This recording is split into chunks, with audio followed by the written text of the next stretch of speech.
the Petroleum Principal Secretary, Mohamed Liban, the Kenya Pipeline Company Managing Director, Joe Sang, and the EPRA Director General, Daniel Kipto. All three resigned on the same weekend as investigators questioned them over what the government described as a scheme to import substandard, overpriced fuel outside the established government-to-government supply network. Let me break down to you what they're accused of doing. Preliminary findings, they indicate that the officials, they are suspected of falsifying in-country fuel stock levels, essentially manipulating data to create panic and a false impression of an impending fuel shortage.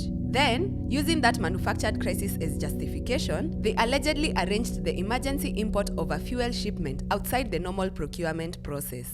The cargo, aboard a vessel called the MT Paloma, it allegedly carried fuel with sulfur at 43 milligrams per kilogram. That's against the legal limit of 10 milligram per kilogram. The benzene and manganese levels, they're also outside specification. One of the shipments was sold at $290 per ton, more than 3 times the $84 per ton under the normal government-to-government arrangement. That's a 4.8 billion shilling consignment. It's substandard, overpriced, and allegedly engineered to slip into the national pipeline while the country was distracted by the Middle East conflict. And then, just days ago, on 30th April 2026, the Trade Cabinet Secretary issued a press release announcing a temporary adjustment of fuel standards. The sulfur ceiling for petrol and diesel sold in Kenya has been raised to 50 milligrams per kilogram. That's 5 times the previous limit of 10 milligrams per kilogram. The cargo that triggered arrests and resignations, it had sulfur at 43 milligrams per kilogram. The new temporary standard allows up to 50.